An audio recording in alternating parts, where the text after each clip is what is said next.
Kalau dulu, apakah ada yang seperti ini? Tidak ada. Bahkan untuk apa, kalaupun misalkan kita mau seperti ini, anggaplah mungkin di semacam seperti di radio, mungkin cuma orang bisa mendengarkan suaranya saja.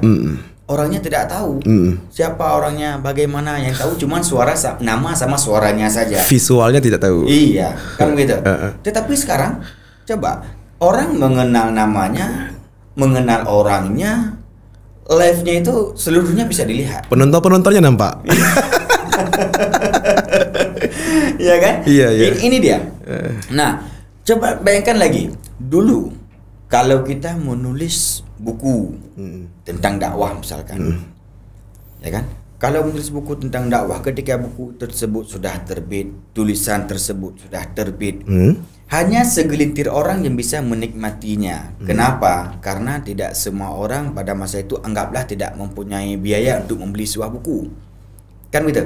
Sehingga kalau ingin melihat, misal anggap saja contoh, misalkan kita ini mau melihat misalkan buku tentang dakwah ataupun tafsir dakwah dari karya Quraisy Shihab misal, kan gitu.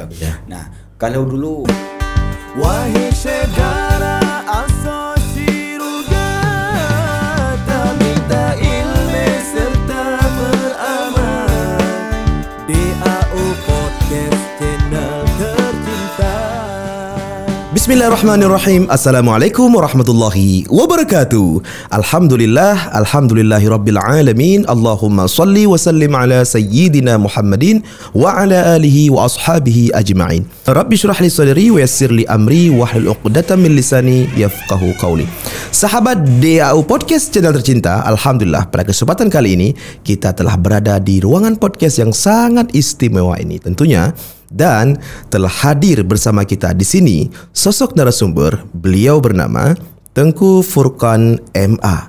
Beliau merupakan pimpinan Balai Pengajian Al-Furqan dan beliau juga alumni Dayah Ruhul Falah Samahani. Dan beliau juga aktif menjadi penyuluh agama di kantor KUA Kecamatan Darul Imarah. Dan beliau juga merupakan dosen tetap di Universitas Serambi Mekah. Dan setelah itu beliau juga aktif sebagai dosen LB atau dosen luar biasa di kampus UIN dan kampus UNIDA. Okey, baiklah teman-teman sekalian, di kesempatan kali ini kita akan membahas dengan tema iaitu kiat dan semangat berdakwah di era digital. Langsung saja kita menyapa Tengku. Assalamualaikum Tengku. Waalaikumsalam warahmatullahi wabarakatuh. Apa kabar Tengku? Sehat? Alhamdulillah. Alhamdulillah. Terima kasih banyak kami ucapkan telah hadir di sini. Memang kebetulan beliau ini teman-teman susah sedikit kita hubungi karena beliau sibuk ya. Ya, Masya Allah. Beliau alhamdulillah telah berada di ruangan podcast ini dan bisa menyempatkan hadir walaupun curi-curi waktu. Baiklah Tengku, kita di sini akan membahas tema iaitu kiat dan semangat berdakwah di era digital. Okey, baiklah, tanpa menunggu lama, langsung saja kita mendengarkan pembahasan dengan tema kiat dan semangat berdakwah di era digital. Kepada Tengku kita persilahkan. Baik, terima kasih Tengku Kiram. Bismillahirrahmanirrahim. Assalamualaikum warahmatullahi wabarakatuh. Salam. Ya, puji syukur pada Allah Subhanahu wa taala yang mana pada kesempatan yang berbahagia ini Allah masih mempertemukan kita ya. Ini Tengku Kiram ini merupakan sahabat karib saya nih. Ya, tapi jarang-jarang bisa berjumpa ya karena kesibukan tersendiri ya. Betul Tengku. Dan ini saya pikir ini bukan undangan pertama bagi saya, tapi mungkin sudah undangan kesekian kali, tapi baru bisa hari ini ya. Allah mempertemukan kita ya. Ya alhamdulillah, ini semuanya ini adalah karena Allah menggerakkan langkah kita semuanya. Betul. Ya, selamat beriring salam. Kita sanjung sajikan kehadiran Nabi besar Muhammad sallallahu alaihi wasallam, yang mana Nabi Muhammad adalah Nabi akhir zaman. Kita ini merupakanlah umat akhir zaman. Kita ini merupakan umat yang paling spesial ya. Kita ini merupakanlah umat yang paling mulia. Bahkan saking spesial dan mulianya kita, bahkan malaikat dan juga nabi-nabi yang lain pun ingin menjadi dirinya itulah bagian daripada umat Nabi Muhammad. Oleh karenanya tentunya adalah kita ini harus memperbanyak selawat. Allahumma sholli ala sayyidina Muhammad. Ya, moga-moga ya nantinya di yaumil mahsyar tentunya kita Allah tempatkan ke dalam jannahnya bersama Rasulullah sallallahu alaihi wasallam. Amin. Ya Amin. Baik, Tengku Kiram, saya pikir menarik ya judul pada kesempatan yang berbahagia ini ya. Bagaimana kiat-kiat kita ini berdakwah di era globalisasi, Iya, betul. di era digital gitu ya. Ya, baik. Mungkin sebelumnya kita perlu memahami dulu apa itu dakwah, kan gitu. Ya, dakwah itu kan berasal dari kata da'a, yada'u, da'watan. Ya. Artinya itu menyeru, mengajak ataupun dan juga menyampaikan gitu. Nah, kalau kita memahami arti dasar daripada ini bahwa apapun yang kita lakukan dalam hal inilah konteksnya positif gitu ya. Kita menyeru, mengajak, kan gitu. Ini adalah sebenarnya dakwah, sudah berdakwah. Sudah berdakwah. Sama seperti kita nih. Ya, ketika Anda mengajak saya ke sini gitu ya. Ini sebenarnya ini sudah mengajak berdakwah. Apalagi yang kita sampaikan di sini adalah ini bahwa memang seputaran tentang keagamaan gitu, keilmuan ya. Ya gitu. Nah, jadi kebanyakan orang mengatakan yang bahwa saya ini tidak bisa berdakwah loh. Saya ini tidak bisa berdakwah karena apa? Konsep yang terpikirkan oleh orang ketika dikatakan berdakwah itu adalah harus berdiri di atas mimbar. Gitu kan gitu. Harus berdiri di atas mimbar, kemudian dengan memegang mic kan gitu. Mikrofonnya dan sebagainya, kemudian menyampaikan tausiahnya. Kan gitu. Ini adalah persepsi orang yang secara umum itulah dikatakan dengan berdakwah. Nah, padahal ini keliru sebenarnya, bukan salah, tidak ada salah, karena itu juga dakwah, tetapi juga ini keliru sebenarnya. Artinya bahwa kenapa keliru? Artinya ketika kita menyampaikan segala sesuatu itu kepada yang hak, sampaikanlah walaupun satu ayat, inilah untuk kebaikan, ini sebenarnya berdakwah. Berdakwah. Contoh yang paling minimal saja, di saat misalkan azan berkumandang, ayo sholat yuk. Mungkin kita ini ya sebatas sambil berjalan, sambil lalu melihat kawan-kawan, ayo. Ini juga sebenarnya berdakwah. Bagian daripada dakwah. Begitu, bagian pada dakwah. Bahwa kita ini mengajak ataupun menyuruh kepada kebaikan. Nah, belum lagi kita ini menyampaikan. Nah, anggap saja hal yang paling kecil dalam hal yang kita sampaikan itu apa. Nah, oke, saya memberikan contoh, misalkan kita ini adalah mengajarkan anak-anak TPA, misal saja. Nah, ini kan hal yang paling mendasar sekali, artinya bahwa kita ini mengajarkan kepada anak-anak TPA itu dari setiap huruf satu huruf, mengajarkan huruf alif, ba, da, sa, dan hingga seterusnya kan gitu. Ini kan artinya juga apa namanya, kita mengajarkan, menyampaikan, memperkenalkan. Ini juga bagian daripada dakwah. Nah, artinya bahwa ketika kita berbicara dakwah ini, maka dakwah ini sangat luas sekali ruang lingkupnya. Jadi tidak hanya seperti yang saya katakan tadi bahwa tidak terobsesi pada satu pandangan bahwa ketika dakwah itu ya maaf mungkin seperti ustaz-ustaz atau guru-guru kita ini berdiri di atas mimbar kemudian berdakwah pegang mic sampai 2 jam. Itu ya betul. Itu yang dipahami oleh masyarakat ya. Nah, sedikit ingin ini menjelaskan begini. Dulu ketika saya tes kuliah di YIN UIN sekarang, dulu saya tesnya itu di tarbiyah pertamanya, kemudian pilihan kedua itu saya ambil di syariah pada masa itu, sehingga pilihan ketiga saya tidak tahu mau mengambil jurusan apa, sehingga udahlah fakultas dakwah aja lah, kan itu fakultas dakwah saya ambil. Nah, di sesudah selesai tes tahun 2005 nih, sesudah tsunami, rupanya saya tidak lulus di tarbiyah dan di syariah. Kemudian pada masa itu kan masih serba manual ya, manual, tidak seperti sekarang online gitu ya. Nah, jadi sehingga saya dipanggil sama panitia waktu mendaftar ulang karena saya ini lulus tetapi bukan di jurusan yang saya minati. Saya sih kecewa sih betul. Wah, ini harapan saya nggak terwujud gitu. Sehingga panitia mengarahkan, Furkan, kamu di fakultas dakwah aja ya, katanya. Diam. Saya kenapa? Saya berpikir saya tidak mampu berdakwah. Gitu. Saya tidak mampu nantinya ini berdiri di atas mimbar, di podium ataupun berdiri di kalangan khalayak ramai, kan begitu? Iya. Kemudian diam saya, dipanggil lagi. Ya boleh ya katanya. Saya anggap bolehlah Pak, daripada anda ada saya katakan kan gitu. Home. Iya, artinya bahwa semacam ada keterpaksaan gitu ya. Iya. Nah, sehingga dia tanya lagi, ambil jurusan apa katanya? Enggak tahu Pak, saya enggak tahu jurusan apa aja di situ. PMI aja ya katanya. PMI apa itu Pak? Palang Merah Indonesia ya? Bukan. Iya, Itu iya. pengembangan masyarakat Islam. Iya. Karena saya nggak tahu ada berapa jurusan di Fakultas Dakwah pada masa itu ya, sehingga saya katakan oke lah Pak, daripada saya nggak kuliah kan. Iya, artinya memang ya mungkin ya semacam ada keterpaksaan sehingga saya mengiyakan kan gitu. Enggak, sehingga singkat cerita lambat laun saya kuliah di Fakultas Dakwah di jurusan PMI. Kemudian saya menerima berbagai macam teori bagaimana kita ini bisa hidup di tengah-tengah masyarakat, beradaptasi dengan masyarakat, kan begitu. Dan juga tentunya bagaimana kita ini memberdayakan masyarakat sesuai dengan jurusannya, pengembangan masyarakat. Ya, juga tentunya bahwa kita ini digenjot dulu dengan teori-teori daripada ilmu dakwah. Ada mata kuliah pada masa itu memang wajib itulah mata kuliah ilmu dakwah. Nanti ada psikologi dakwah, nanti ada praktikum dakwah, sejarah dakwah dan sebagainya. Sehingga saya menikmati. Rupanya begini ya yang dikatakan dengan fakultas dakwah dan mata kuliah ataupun materi tentang dakwah yang diberikan rupanya seperti ini ya. Kan gitu. Iya. Sehingga saya menggelutinya. Rupanya enak loh di sini. Nah, kan gitu. Iya. Rupanya ketika saya mempelajari daripada mata kuliah ilmu dakwah, kita diberikan tentang teori-teori dakwah, bagaimana berdakwah, ruang lingkup dakwah itu bagaimana sih, mana secara ruang lingkup dakwah, pola dakwah itu bagaimana, kemudian ada kriteria-kriteria bagaimana kita berdakwah bagaimana. Oh, rupanya seperti ini. Jadi pemahaman yang dulunya bagi saya itu adalah kaku, bahwa rupanya kalau dikatakan bahwa dakwah itu adalah Di atas mimbar. Nah, di atas mimbar kan begitu, atau di depan khalayak ramai, kemudian kita berdiri di situ.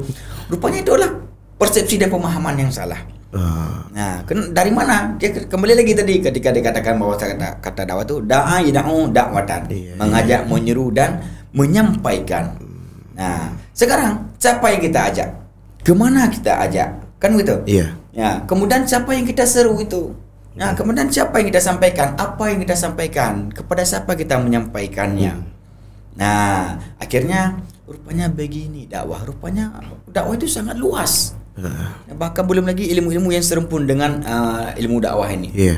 Sangat luas sekali. Begitu demikian. Ya. Masya Allah, kita mendengarkan pengalaman yang sangat menarik ya. Okey, baiklah Tengku. Kemudian tema kita yaitu kiat dan semangat berdakwah di era digital. Bagaimana cara membangun semangat tersebut? Iya, mantap juga pertanyaan ini. Semangat ya. Iya. Baik, jadi begini. Dulu sebelum di era globalisasi yang begitu yang sekarang ini yang begitu canggih gitu ya. Kita dulu kan kalau ingin berdakwah itu mungkin kalau kita katakan mungkin masih terbatas. Makna terbatas seperti ini. Sekarang dengan zaman yang serba canggih, globalisasi, di era digitalisasi ini, kita bisa berdakwah di mana saja, kapan saja, tanpa bisa menentukan waktu. Contoh, sekarang secara langsung kita sudah berdakwah. Sebenarnya kan secara langsung berdakwah. Kalau dulu, apakah ada yang seperti ini? Tidak ada. Bahkan untuk kalaupun misalkan kita mau seperti ini, anggaplah mungkin di semacam seperti di radio, mungkin cuma orang bisa mendengarkan suaranya saja. Orangnya tidak tahu siapa orangnya, bagaimana, yang tahu cuma nama sama suaranya saja. Visualnya tidak tahu. Iya, kan begitu. Tetapi sekarang coba orang mengenal namanya, mengenal orangnya, live-nya itu seluruhnya bisa dilihat. Penontonnya nampak. Iya kan? Iya. Ini dia. Nah, coba bayangkan lagi. Dulu kalau kita menulis buku tentang dakwah misalkan. Ya kan? Kalau menulis buku tentang dakwah, ketika buku tersebut sudah terbit, tulisan tersebut sudah terbit, hanya segelintir orang yang bisa menikmatinya. Kenapa? Karena tidak semua orang pada masa itu anggaplah tidak mempunyai biaya untuk membeli sebuah buku. Kan begitu? Sehingga kalau ingin melihat, anggap saja contoh, misalkan kita ini mau melihat misalkan buku tentang dakwah ataupun tafsir dakwah dari karya Quraisy Shihab kan gitu. Nah, kalau dulu untuk mencari buku tersebut mungkin kita ini harus ke pustaka, ya kan? Kalau tidak ke pustaka, bagi yang punya duit, oke lah mungkin bisa beli buku, ya kan? Itu dulu. Tapi sekarang kita dimanapun duduk, kita duduk di warung kopi, asal ada HP Android, ada internet, ada kuota atau wifi kan gitu, kita tinggal download aja. Iya. Dimanapun bisa. Maaf kalau bahasa kasarnya, bahkan di dalam toilet pun kita bisa mendownload. Saking mudahnya sekarang. Saking mudahnya. Iya. Nah, maka saya rasa tidak ada alasan bahwa anak muda sekarang tidak bisa berdakwah atau tidak punya semangat gitu ya. Iya, katakanlah demikian. Artinya bahwa saya katakan lagi bahwa dimanapun, kapanpun sekarang ini kita ini bisa berdakwah. Cuma tergantung sekarang kita ini maunya apa enggak. Iya. Kalau dulu orangnya mungkin ya saya nggak mau lah berdakwah nih, susah nanti begini gitu kan, ya kan. Sekarang tidak. Sekarang paling tidak kita ini misalkan bisa merekam. Kita coba kita taruh kamera gitu, kemudian kita rekam, kita mencoba dulu sendiri, nanti kita lihat gimana ada gaya dakwah kita. Iya kan? Ini dia. Nah, maka kembali lagi bagaimana kemudian tentang kiatnya semangat berdakwah kita ini, saya pikir tidak ada alasan lagi. Saya ingin melihat bahwa generasi milenial yang sekarang ini semua sudah pada hebat-hebat. Iya. Sudah pada hebat-hebat. Kalau dulu ketika saya dan kita lah gitu ya, yang leting 2005 itu masih kuliah tuh, kalau kuliah tuh masih harus membawa buku tulis, setiap catatan ditulis kan gitu. Sangat manual ya. Manual sekali. Bahkan ini tangannya kita harus pijit-pijit nih, karena dosen ini nulis, dosen itu nulis, semua ada satu hari 4 mata kuliah, empatnya menulis kan gitu. Tapi coba lihat sekarang. Iya. Sekarang tinggal pakai Infokus kan gitu. Presentasi. Iya, tinggal presentasi, dosennya kemudian mempresentasikan, mahasiswanya apakah dia itu mau bawa laptop atau tidak, kan mereka itu cuma memahami, bahannya kemudian bisa diberikan kepada mahasiswa. Kemudian kita ada tugas yang diberikan untuk menyempurnakan, silakan dicari kan gitu, dengan referensi yang sudah diberikan oleh dosen, dengan mudahnya mendownload dengan segera. Iya. Apalagi ada e-book misal. Iya, e-book. Dengan kita mendownload ini, cari buku apa sih? Tafsir apa sih tentang, atau buku tentang dakwah atau hadis dakwah, fikih dakwah kan itu dan sebagainya. Dengan begitu mudahnya kita bisa mencari bahan, kemudian kita bisa mengimplementasikan dakwah tersebut. Iya. Nah, ini sebenarnya ini tantangan juga bagi anak-anak muda sekarang. Jadi saya pikir anak muda sekarang itu khususnya ini mahasiswa nih ya. Ini jangan terlalu sibuk dengan game online lah, atau style hidup. Iya, ini kalau cuma mahasiswa sekarang ini kalau cuma cuma mengandalkan gaya, kemampuan finansial aja, datang ke kampus misalkan dengan gagah-gagahnya karena saya anak orang kaya, tetapi kemudian isinya adalah nol kan itu, saya pikir percuma, tidak ada. Nah, inilah kemudian bagaimana di era globalisasi ini kita ini sebenarnya ini harus lebih giat mempromosikan daripada dakwah agama kita ini. Coba lihat, kalau misalkan kita melihat di di YouTube ya, saya juga sering melihat di YouTube itu bagaimana orang-orang di luar sana, di Amerika sana itu, kemudian bagaimana mereka itu menyebarkan agama Islam, ya kan? Menyebarkan agama Islamnya, kemudian bagaimana ada juga saya melihat di YouTube itu beberapa perempuan yang membuat konten khusus, mereka itu berada di Eropa sana atau di mana di belahan dunia sana itu, yang tinggal di tempat wanita-wanita yang berpakaian terbuka, kemudian mereka itu mencoba memakaikan baju gamis, kemudian mereka itu memakaikan jilbab kepada wanita di sana itu, kemudian dinampakkan di kacanya, ini loh dirimu sebelum memakai hijab, ini dirimu sesudah memakai hijab, dan mereka itu jauh lebih cantik sekali, bahkan mereka itu terharu, rupanya begini Islam ya. Nah, mereka itu menutup aurat, kemudian mereka itu juga ketika memakai jilbab ini sangat cantik, sehingga tergugah, dan sehingga tidak sedikit yang masuk Islam. Ini juga dakwah namanya. Jadi dikatakan dengan dakwah bil hal, artinya apa? Dakwah dengan keadaan, perbuatan. Karena dakwah ini banyak, ada dakwah bil lisan, bil hal, bil kitabah, dakwah fardhiyah, banyak sekali dakwah ini. Bahkan dalam satu buku judulnya itu saya lupa penulisnya apa, tapi bukunya kecil agak semacam buku saku. Itu judulnya itu 1001 cara berdakwah. 1001 ya? 1001 cara berdakwah. Jadi kalau kiram saya katakan, ayo ke sana tolong ini sampaikan, saya tidak bisa. Jadi tidak ada alasan. Kalaupun menjadi alasan ketika kita misalkan buka buku 1001 cara berdakwah ini, maka akan terbantahkan. Rupanya tidak ada alasan bagi saya itu tidak bisa berdakwah. Iya seperti itu, Masya Allah. Kemudian yang kedua, Tengku, Ya. bagaimana cara menyesuaikan? Kan dulu kita barangkali dulu berdakwahnya tidak seperti ini. Kalau sekarang tinggal share saja selesai. Iya. Berdakwah di media sosial atau media offline, online segala macam. Tapi kalau orang-orang yang dulu mungkin cara menyesuaikan dakwah yang seperti ini, yang keadaan seperti ini yang memang super canggih, bagaimana cara menyesuaikan itu? Ya, cara menyesuaikan saya pikir ini kembali kepada trik pribadi masing-masing. Oke. Kan gitu. Ini kan setiap orang saya pikir mempunyai celah sendiri. Apalagi yang mungkin yang orangnya mungkin agak jadwalnya padat, sibuk, kan gitu. Tetapi yakinlah yang bahwa saya cuma ingin menggarisbawahi bahwa tidak ada alasan untuk tidak berdakwah. Ini dia, tidak ada alasan untuk tidak bisa berdakwah. Ya, tetap berdakwah. Sekarang saya profesi sehari-harinya itu di samping mengajar di beberapa kampusan tadi ya. Kan gitu. Kemudian saya juga ini sebagai penyuluh agama di KUA Darul Imarah, dan juga selain itu ya selain kita aktif di tempat pengajian dan juga tentunya kita ini juga aktif berdakwah semampu kita. Semampu kita. Jangan melewati dan membatasi daripada batas kekurangan kita. Jangan. Tetap berdakwah itu sesuai dengan batas kemampuan kita. Jangan lampaui dari lebih daripada itu. Takutnya apa? Di saat kita melampauinya, justru ini akan menggerogoti diri kita sendiri. Begitu. Kemudian yang terakhir, apa harapan ke depan? Harapannya, ya bagus sekali. Ya, saya berharap bahwa kalau untuk pribadi saya berharap bahwa tetap terus bisa berdakwah, ya. Semakin canggih dan daripada kehidupan dunia ini, kita ini harus mengikuti perkembangan zaman. Kalau tidak kita akan tertinggal. Contohnya begini, kalau dulu orang pergi ke sawah pakai cangkul, ya kan, nanamnya manual. Sekarang potongnya juga manual. Sekarang kalau pergi sawah sudah ada mesin pemajak sawah, kan gitu, nggak usah pakai cangkul lagi.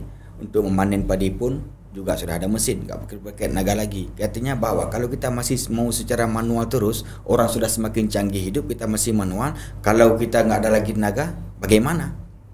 Sawahnya tidak ada yang garap dong. Begitu pula dengan kita. Jadi kita tetap harus selalu update terus menerus keilmuan kita, mengikuti perkembangan zaman, sehingga dakwah pun akan terus tetap berlanjut. Alhamdulillah. Baiklah, kami ucapkan terima kasih banyak Tengku.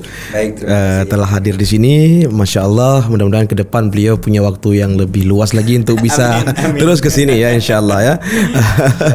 Kemudian sahabat DAU Podcast channel tercinta, Masya Allah, terima kasih banyak telah mendukung channel ini. Dan yang belum di-subscribe channel DAU Podcast, di-subscribe karena subscribe itu gratis. Dan kemudian yang sudah subscribe, silakan di like, share dan komen. Dan apabila teman-teman sekalian ingin merequest judul atau tema, silahkan ditulis di kolom komentar. Nanti kita akan bahas di video-video selanjutnya, insya-Allah.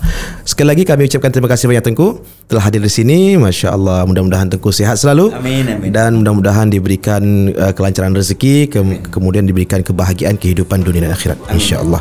Baiklah, assalamualaikum warahmatullahi wabarakatuh.